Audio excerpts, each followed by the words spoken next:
Did you know that in Germany we throw around 12 million metric tons of food into the trash can each year? And 52% of that food waste alone is generated in private households. We throw away approximately 75 kilograms of food per person per year. Looking at these numbers, our food system seems flawed. And on top of that, living in a climate crisis, the global food production accounts for more than 1/3 of greenhouse gas emissions. Emissions from the production of animal foods are almost twice as high as those from the production of plant foods. And the global food production in total contributes 35% to greenhouse gas emissions worldwide, according to researchers. Now throwing away so much food seems twice as crazy. And we could continue to talk about costs of transportation of food created by imports and exports, or the amount of meat we eat. Health is another important issue because currently 70% of all deaths in Europe can be ascribed to non-communicable diseases that are affected by what and how much we eat.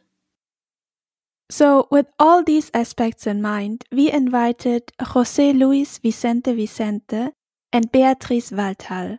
They both work at the Leibniz Center for Agricultural Landscape Research in Brandenburg, which is close to Berlin.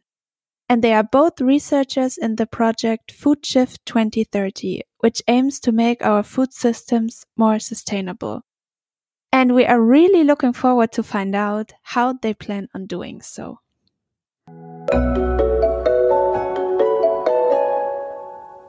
querFELDein Podcast. Wir reden über die Landwirtschaft der Zukunft.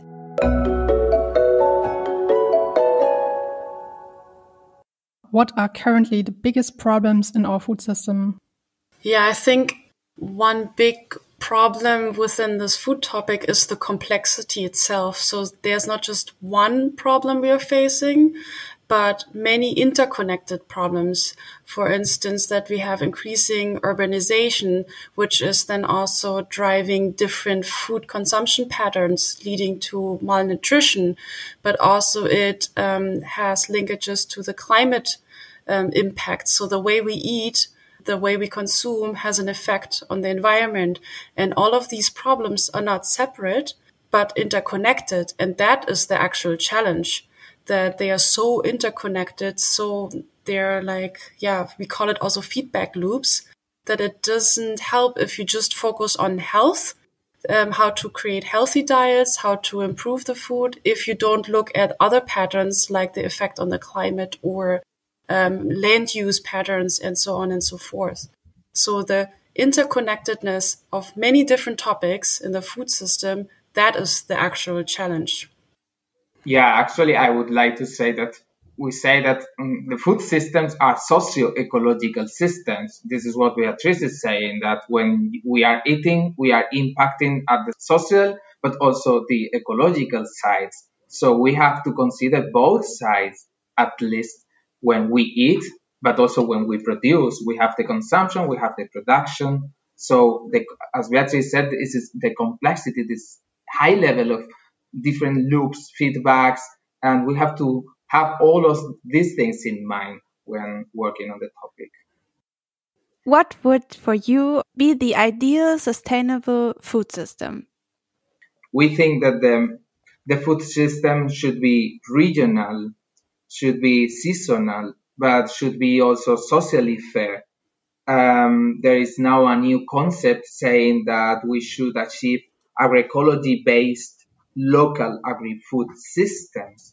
That is, we have to be able to produce a wide variety of products regionally, seasonally, and sustainably, of course.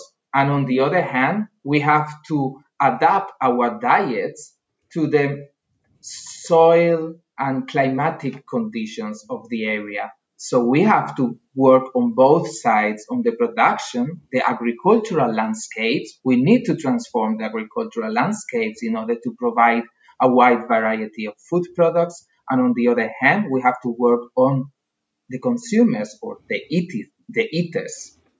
Basically, I agree with what you've said, but maybe to frame it in a different way, or I guess the question has two components. The one is what is sustainable, and the other one is a food system. And I would argue that it's not just one single food system, but that we have many different food systems. And so there is a diversity necessary, that we don't have just one big global food system or one local food system. It's not achievable to have one monolithic dogmatic concept, but a diversity. And that leads to the question of what is sustainable and sustainable for whom. I also like to use the term or speak of resilience, that it is basically what makes a food system sustainable. If it is resilient, it can cope with crisis, it can adapt to uncertainty, and it has a certain balance. It can, once there is a crisis coming, it has a balancing power that it can rebound. So how does the diversity help? Well, if there is a challenge or a crisis on a global level in the global food system, the regionalized or localized food system can come in and compensate for the gaps or the challenges, and vice versa. What crisis were you thinking of? What is threatening the food system? I would say there are many crises. There's not just one. There are short-term and long-term. One current example we faced was the COVID, the pandemic. We saw lots of interruptions in the seemingly perfectly functioning system. But then there are also long-term crises we see, which is the climate change. But I would also say the social question is a crisis. We can see that healthy food is not just a question of the so-called, I would say, global South, or like countries in South America and Africa and India and Asia. It is also a problem in the Western countries where, we've lost also our judgment of what is actually healthy and how much is healthy. So in short, I would say there are many short-term, long-term crises. It's the unpredictability, it's the uncertainty that is a constant factor that the food system has to be ready to react to. Where do you see the biggest challenges on the way to a more sustainable food system? Now, from my personal perspective, I would say the biggest challenge is the mindset of the people. It's not just politicians or farmers or consumers individually, but the mindset. And for a long time, the German culture had the stereotype of being like this innovator and pioneer and visionary and really good at developing new things. But for my perception is that in the last couple of years or decades, that the Germans got also a little lazy or on this label and said, oh, we are good, we don't need to improve. And so they kind of got stuck and stable, and they're not so open-minded and creative to look for new solutions, but they're kind of resting on their image that they have, and that's it. That's enough. But they're missing the chance of innovating and developing more. And if we look at outside of Germany, we see there's so many creative things happening.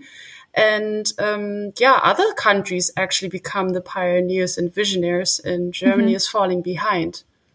The other thing, we have a good instrument now in the European Union, which is the farm to fork strategy, which in theory it is perfect, but it is completely isolated from the common agricultural policy. The European Union is not able to link them at this moment.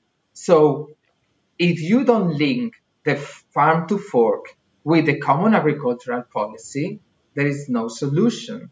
So we should not isolate the German system from the whole European system. So I was just asking myself, these food hubs are not intended to replace existing infrastructures like supermarkets. So we can demonstrate that it is possible to create alternative food networks, because if you want to create an alternative food system, you have to start with, as Beatrice said before, with small alternative food networks, and then somehow create a system, a huge system, which is more interconnected. And I would like to be a little bit more radical now, in the way that I think that now we should be in this transition phase where supermarkets should be able to live or co-live with the alternative food networks. But eventually, these alternative food networks should be more important than the supermarkets, because the supermarkets and the globalized food system is the cause of the problem we are facing at this moment, the planetary emergency. So eventually the supermarkets should be, just as Beatrice said, for some specific products you cannot produce in the area. And then for the normal things, like vegetables, fruit, the basic things, you can go to the CSA farms. If change is coming, what does that mean for the prices? I am environmental scientist, sorry, but for me, prices are something artificial.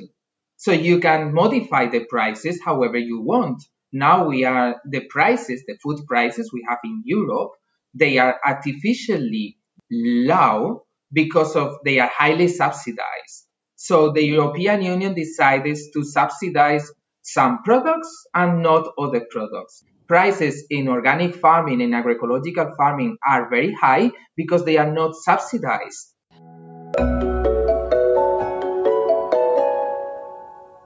Thank you very much. Thank you for the whole discussion. Our pleasure. It was a lot of fun. Yeah, thanks a lot.